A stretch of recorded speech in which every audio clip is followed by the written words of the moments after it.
கோவை மாநகராட்சியின் ஒப்பந்த தூய்மை பணியாளர்கள் 200க்கும் மேற்பட்டோர் மாவட்ட ஆட்சியர் அலுவலக சாலையில் அமர்ந்து போராட்டத்தில் ஈடுபட்டுள்ளனர். வெளி மாநிலங்கள் மற்றும் வெளி மாவட்டங்களிலிருந்து தூய்மை பணிக்காக நியமிக்கப்படுவதாக கடந்த 3 நாட்களாக வேலை நிறுத்தத்தில் ஈடுபட்டு வருகின்றனர். கூடுதல் விவரங்களோடு நேரலை இணைகிறார் செய்தியாளர் பரிமளா. வணக்கம் பரிமளா, இந்த போராட்டம் குறித்தான விவரங்கள்.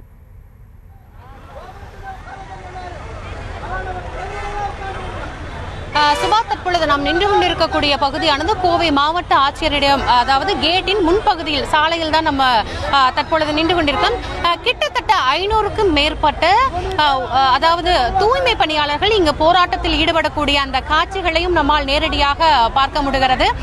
காலையிலேயே இந்த போராட்டத்தையும் முன்னெடுத்திருக்கின்றனர். பல்வேறு கோரிக்கைகளை முன்வைத்துதான் இந்த ஒப்பந்த தூய்மை பணியாளர்கள் தற்பொழுது போராட்டத்தில் ஈடுபடக்கூடிய அந்த காட்சிகளை பார்க்க முடிகிறது. அதாவது உரிய சம்பளம், அதே போல நேரம் மற்றும் மருத்துவ பலன்கள் போன்ற எதுவுமே முறையாக அளிக்காமல் தங்களை வேலை வாங்குவதாக பல்வேறு குற்றச்சாட்டுகள் மற்றும் கோரிக்கைகளை முன்வைத்துதான் இந்த போராட்டத்தை தற்பொழுது முன்னெடுத்திருக்கின்றனர். கோவை மாநகராட்சியை பொறுத்தவரை கிட்டத்தட்ட 1000க்கும் மேற்பட்ட அதாவது ஒப்பந்த முறையில் பணியாற்றக்கூடிய தூய்மை பணியாளர்கள் இங்கு இருக்கக்கூடிய ஒரு சூழலில் தற்பொழுது வெளி மாவட்டங்கள், அதே போல வெளி மாநிலங்களிலிருந்து அதிக அளவு ஆட்களை கொண்டு வந்து இங்கு வேலை வாங்கப்படுவதாகவும் ஒரு குற்றச்சாட்டானது எழுந்திருக்கிறது. கடந்த 3 நாட்களாகவே கோவை மாநகராட்சியை பொறுத்த வரைக்கும் இந்த தூய்மை பணியாளர்கள் போராட்டத்தில் ஈடுபடக்கூடிய ஒரு சூழலில் பல்வேறு இடங்களில் குப்பைகள் தேங்கி இருக்கக்கூடிய அந்த காட்சிகளையும் நம்மால் பார்க்க முடிகிறது. தற்பொழுது இவர்கள் அடுத்த கட்டமாக கடந்த 3 நாட்களாக போராட்டத்தை கையில் எடுத்து எந்தவித அதிகாரிகளும் பேச்சுவார்த்தைக்கு உடன்படாத நிலையில் தற்பொழுது சாலையில் அமர்ந்து இந்த போராட்டத்தை கையில் எடுத்திருக்கின்றனர். அவர்களோட கோரிக்கைகள் என்னென்னவாக இருக்கின்றது தற்பொழுது அந்த அக்காவிடம் கேட்கலாம். அக்கா, சொல்லுங்க, கடந்த 3 நாட்களா இந்த போராட்டத்தை வந்து நீங்க நடத்திட்டு இருக்கீங்க. இப்போ சாலையில் அமர்ந்து இந்த போராட்டத்தை முன்னெடுத்திருக்கீங்க. எந்த மாதிரியான கோரிக்கைகள் தற்பொழுது உங்களுக்கு வேண்டும்? இந்த மாதிரி கோரிக்கைகள்னு பார்த்தீங்கன்னு சொன்னால் கடந்த 8 வருட காலங்களாக இந்த போராட்டங்கள் போயிட்டு இருக்குது.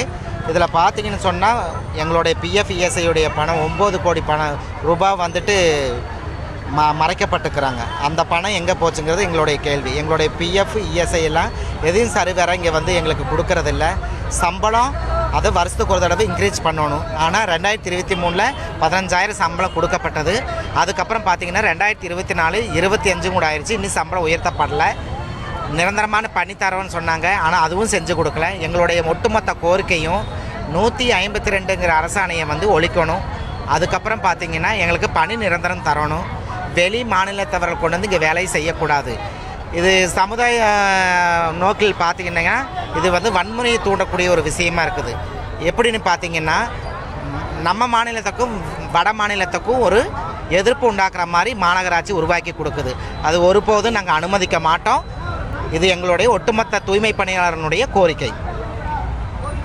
தற்பொழுது அதிகாரிகள் வந்து பேச்சுவார்த்தை நடந்தால் மட்டுமே இந்த போராட்டத்தை தொடர்ந்து கைவிட போவதாகவும், அதே போல குப்பைகள் அகற்றப்படும் என்று தொடர்ந்து இங்கு இருக்கக்கூடிய தூய்மை பணியாளர்கள் வலியுறுத்தக்கூடிய அந்த காட்சிகளை பார்ப்போம். கிட்டத்தட்ட 1 மணி நேரத்திற்கு மேலாக இந்த போராட்டமானது நடைபெற்றிருக்கக்கூடிய சூழலில் தற்போது வரை எந்த அதிகாரிகளும் சம்பவ இடத்திற்கு வந்து பேச்சுவார்த்தையை தொடங்கவில்லை.